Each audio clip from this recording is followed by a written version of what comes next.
जय श्री राम। कल के श्लोकों में हमने सुना था, शिव जी ने कहा, हे पार्वती, वही परमात्मा श्री रामचंद्र जी हैं। उनमें भ्रम देखने में आता है। तुम्हारा ऐसा कहना अत्यंत ही अनुचित है। इस प्रकार का संदेह मन में लाते ही मनुष्य के ज्ञान, वैराग्य आदि सारे सद्गुण नष्ट हो जाते हैं। शिव जी के भ्रमनाशक वचनों को सुनकर पार्वती जी ने सब कुतकौकर की रचना मिटी गई। श्री रघुनाथ जी के चरणों में प्रणाम कर उनको प्रेम और विश्वास हो गया और कठिन असंभावना, जिसका होना संभावना नहीं है, ऐसी मिथ्या कल्पना जाती रही। आगे के श्लोक सुनते हैं। पुनि पुनि प्रभु पद कमल गही, जोरी पकड़ो पानी, बोली गिरिजा बचन बर, मनहु प्रेम रस सानी। बार बार स्वामी शिव जी के चरण कमलों को पकड़कर और अपने कमल के समान हाथों को जोड़कर पार्वती जी मानो प्रेम रस में सान कर सुंदर वचन बोलने लगी। शशिकर सम सुनि गिरी तुम्हारी, मिटा मोह सर दातप भा, तुम कृपाल सब संसौ हर्यो, राम स्वरूप जानी महु पर्यो।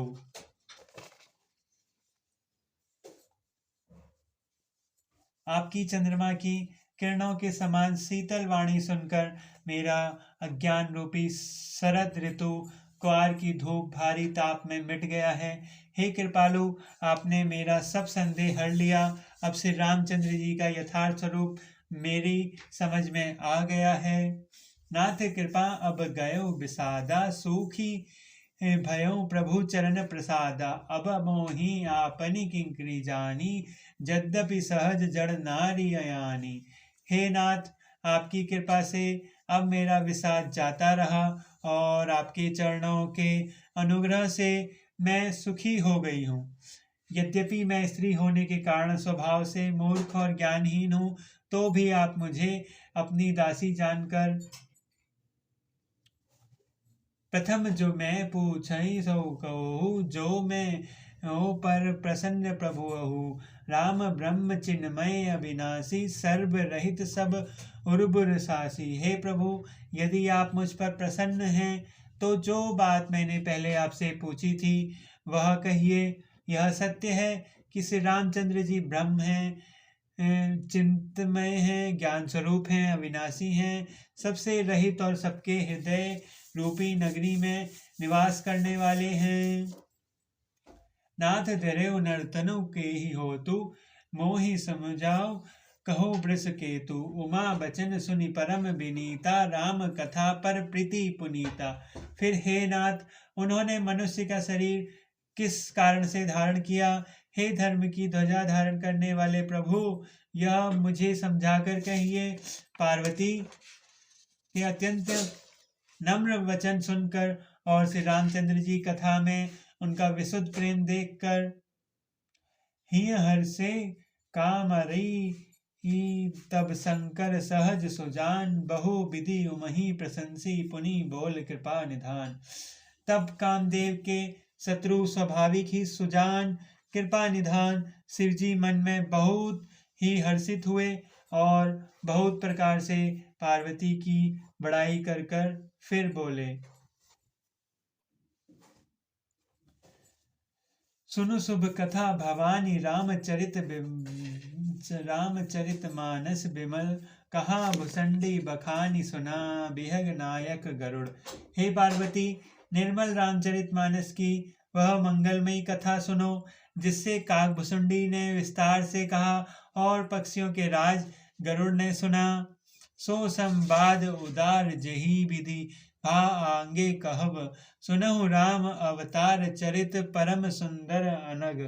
वह श्रेष्ठ संवाद जिस प्रकार हुआ वह मैं आगे कहूँगा। अभी तुम श्री रामचंद्र जी के अवतार का परम सुंदर और पवित्र पापनाशक चरित्र सुनो। हरिगुण नाम अपार कथा, रूप अगणित अमित, मैं निज मति अनुसार कहूँ, उमा सादर सुनहूँ। श्री हरि के गुण, नाम, कथा और रूप सभी अपार हैं। अगणित हैं और असीम हैं। फिर भी हे पार्वती, मैं अपनी बुद्धि के अनुसार कहता हूँ, तुम आदर पूर्वक सुनो। सुनु गिरिजा हरि चरित सुहाए, विपुल बिसद निगम निगम गाय। हरि अवतार हे तुझे ही होई, इद मिथ कहीं जाय न सोई। हे पार्वती सुनो, वेद शास्त्रों ने श्री हरि के सुंदर, विस्तृत और निर्मल चरित्रों का गान किया है। हरि का अवतार जिस कारण से होता है, वह कारण बस यही है। ऐसा नहीं कहा जा सकता। अनेकों कारण हो सकते हैं और ऐसा भी हो सकता है जिन्हें कोई जान नहीं सकता। राम अर्थज्ञ बुद्धि मन बानी, मत हमार अस सुनई है सयानी। तद्यपि संत मुनि वेद पुराना, जस कछु गाही स्वमित अनुमाना। हे सयानी सुनो, हमारा मत तो यह है कि बुद्धि, मन और वाणी से श्री रामचंद्र जी की तर्कना नहीं की जा सकती। तथापि संत मुनि वेद और पुराण अपनी अपनी बुद्धि के अनुसार जैसा कुछ कहते हैं, तस्मै सुमुखी सुनाव तोहि, समुझी परई जस कारण मोहि। जब जब होई धर्म के हानि, बाढ़ असुर अधम अभिमानी।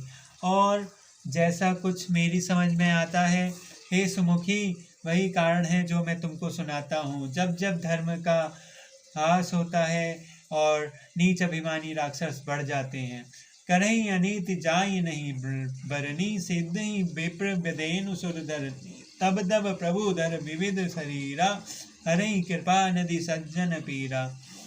और वे ऐसा न्याय कहते हैं कि जिसका वर्णन तो नहीं हो सकता, तथा ब्राह्मण, गौ, देवता और पृथ्वी पर